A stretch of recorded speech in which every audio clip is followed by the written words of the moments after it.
नमस्कार दोस्तों, कैसे हैं आप लोग।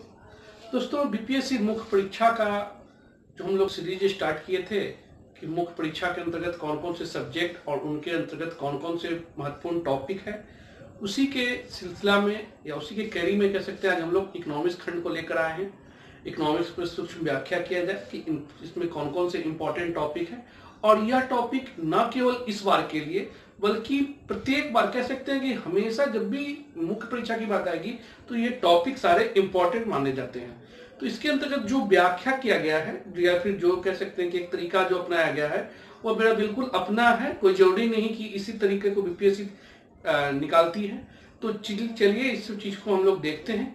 अगर अर्थव्यवस्था की बात की जाए दोस्तों, तो मैंने यहाँ लिख रखा है क्योंकि आसान हो जाता है काम और कम समय में भी तैयार हो जाता है। तो इसके अंतर्गत जो अर्थव्यवस्था के क्षेत्रक है इसे मैंने तोड़ा है। इसके अलावा सामाजिक अर्थव्यवस्था, फिर कल्याणवादी अर्थव्यवस्था और अर्थव्यवस्था एवं सूचकांक, जो खासतौर पर देख रहे हैं कि विगत कुछ बीपीएससी एग्जामों में इससे संबंधित प्रश्न पूछे जा रहे हैं। अब आते हैं हम लोग बात करते हैं फिर अर्थव्यवस्था के क्षेत्र। तो हम लोग जानते हैं कि अर्थव्यवस्था के 3 क्षेत्र होते हैं, प्राथमिक क्षेत्र, द्वितीय क्षेत्र और तृतीय क्षेत्र। प्राथमिक क्षेत्र के अंतर्गत कृषि एवं संबंधित क्षेत्र होते हैं।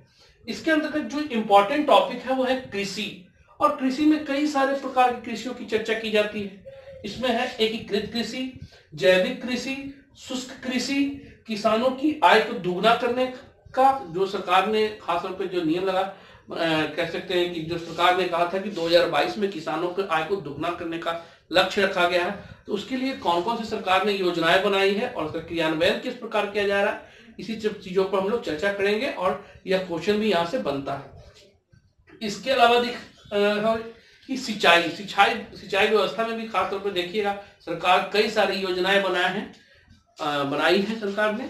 तो इसके लिए फिर उसके बाद है कृषि समस्या कि कौन कौन सी समस्याएं हैं कृषि के लिए और इसका निदान कैसे किया जा रहा है, सरकार की क्या योजना है, अपना सुझाव दें।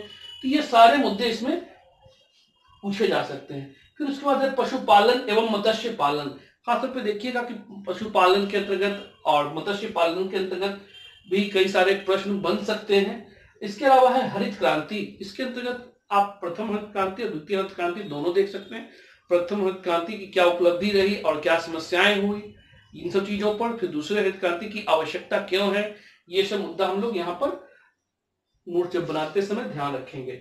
इसके अलावा उद्योग क्षेत्र में देखें तो उद्योग के अंतर्गत आपका पहला आया एमएसएमई, खासतौर पर लघु सूक्ष्म उद्योग के अंतर्गत कई मापदंड भी चेंज किया गया है, वो भी देखेंगे और सरकार की क्या क्या योजनाएं हैं इस पर भी चर्चा करेंगे। फिर उसके बाद है औद्योगिक संकुल।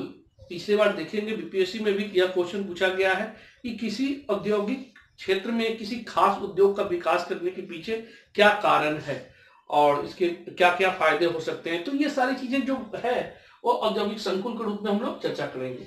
फिर खाद्य प्रसंस्करण उद्योग, काफी ज्यादा ये बिहार के संदर्भ में भी पूछा जा सकता है और भारत के संदर्भ में भी। तो इसे बिल्कुल हम लोग ध्यान, इंपॉर्टेंट टॉपिक में से ध्यान रखेंगे इस चीज को। फिर है अवसंरचना विकास। अवसंरचना खासतौर पर सरकार की कई सारी योजनाएं आ रही है इस पर, तो इस पर हम लोग योजना को साथ में जोड़ते हुए पढ़ेंगे।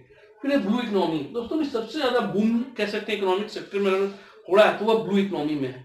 तो खासतौर पे ब्लू इकोनॉमी पे बेहतर नोट्स तैयार रखिए, कभी भी बीपीएससी पूछ सकती है इस पर, ठीक है। इसके अलावा बिहार में औद्योगिक संभावनाएं, क्या क्या औद्योगिक संभावनाएं हैं, इस पर भी हम लोग एक नोट्स बना के रखेंगे।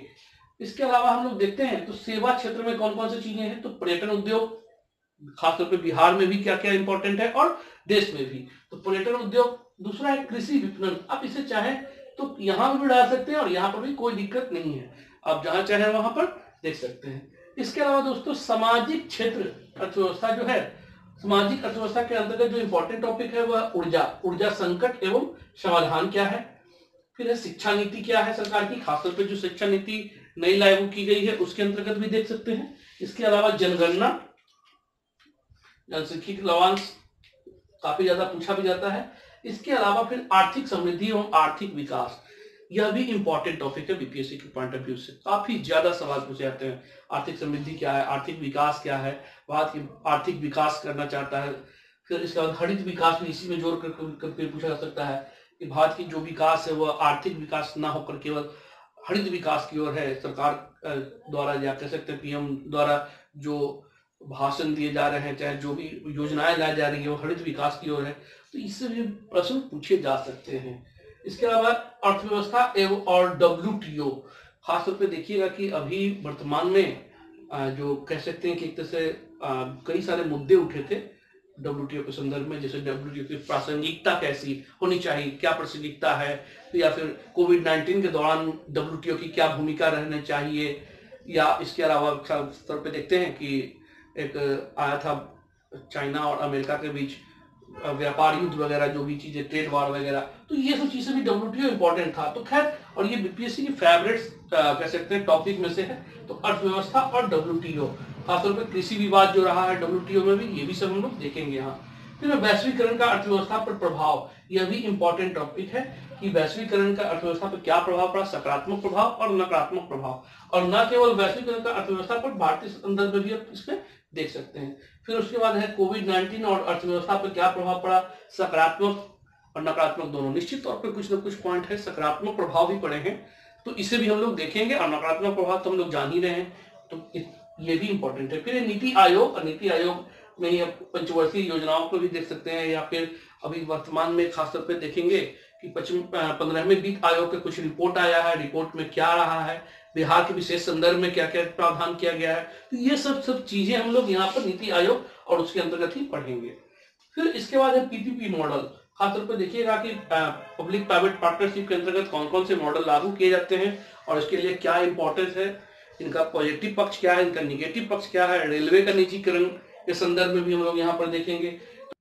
दोस्तों, हम आते हैं हम लोग कल्याणवादी अर्थव्यवस्था के अंतर्गत। कल्याणवादी अर्थव्यवस्था के अंतर्गत जो टॉपिक दिया गया है उसमें है क्षेत्रीय नियोजन। पहला, ये बहुत ज्यादा इंपॉर्टेंट है दोस्तों, क्योंकि अक्सर इससे सवाल पूछे जाते हैं और पूछे जाते रहेंगे, क्योंकि क्षेत्रीय नियोजन भारत जैसे प्रादेशिक विविधता वाले देशों में क्षेत्रीय नियोजन एक बहुत बड़ी इंपॉर्टेंट रोल निभाती है, तो निश्चित तौर पे ये टॉपिक इंपॉर्टेंट हो जाते हैं। इसके अलावा हम लोग गरीबी और बेरोजगारी, खासतौर पे देखिएगा बीपीएससी में हमेशा एक न एक क्वेश्चन यहाँ से पूछा जाता है। इसके अलावा न्यूनतम समर्थन मूल्य भी इंपॉर्टेंट है, फिर सब्सिडी है, सार्वजनिक वितरण प्रणाली है, आर्थिक सुधार है। ये ऐसे टॉपिक हैं जो बीपीएससी डायरेक्ट या इनडायरेक्ट रूप में पूछते हैं, बीपीएससी में पूछे जाते हैं। इसके अलावा दोस्तों कई सारे टॉपिक जो इधर वर्तमान में देखे हैं कि बीपीएससी द्वारा पूछी जा रही है, जिसमें खाद्य सुरक्षा संकट, सतत विकास, समावेशी विकास और हरित विकास, ये 4 ऐसे टॉपिक हैं जो खासतौर पे विगत कुछ एग्जामों में बीपीएससी द्वारा पूछी गई है। तो ये इंपॉर्टेंट टॉपिक है और इस पर आपको काम करना होगा, और इस पर जितने तरीके से बन सकते हैं प्रश्न उतने तरीके से लिखने का प्रयास कीजिए। जितने अप टू डेट आंकड़ा है उसको लिखिए, जो योजनाएं हैं उसको समाहित कीजिए। तो मतलब कहने का मतलब यही है कि आपको इस पर बेहतर काम करके रहना होगा। अब इसके बाद आते हैं जो वर्तमान में पिछली बार से खासतौर पर देख रहे हैं 2 एग्जामों में काफी ज्यादा चर्चा में रहा है और आने वाले समय में भी इंपॉर्टेंट हो सकता है, कि अर्थव्यवस्था में सूचकांक जोड़कर पूछा जा रहा है। तो इसमें कुछ सूचकांक दे रहा हूँ कि इंपॉर्टेंट है, ऐसा नहीं कि बस इतना ही है, आगे भी 1 आध 2 टॉपिक हो सकता है, लेकिन जो मेरे अनुसार लगा कि इस बार के लिए महत्वपूर्ण है, तो उसमें है विश्व खुशहाली रिपोर्ट, फिर मानव विकास सूचकांक, और फिर विश्व भुखमरी सूचकांक और विश्व पर्यटन सूचकांक। तो ये 4 ऐसे सूचकांक हैं जिसमें भारत के संदर्भ को जोड़कर पूछा जा सकता है। तो कुल मिलाकर देखें तो ये इतने सारे इंपॉर्टेंट टॉपिक हैं अर्थव्यवस्था में, जिनको अगर आप कर लेते हैं तो जो डर बैठा हुआ है स्टूडेंट के बीच की इकोनॉमिक्स बहुत ही भास्ट है, इसमें कुछ नंबर लाने मुश्किल है, तो नहीं, ऐसा बात नहीं है दोस्तों। अगर सही से टॉपिक तैयार करते हैं तो बहुत अच्छा नंबर ला सकते हैं, और कह सकते हैं कि ये सेकंड पेपर आपका बूमिंग सब्जेक्ट हो सकता है। तो चलिए इसी तरह हम लोग आगे भी 1-2 जो बचा हुआ है आपको खासतौर पर पॉलिटी वगैरह, उस पर भी हम लोग चर्चा करेंगे। फिर इसके बाद विधिवत रूप से फिर आगे हम लोग एक सीरीज के रूप में प्रत्येक टॉपिक को धीरे धीरे डिस्कशन करते रहेंगे। ठीक है दोस्तों।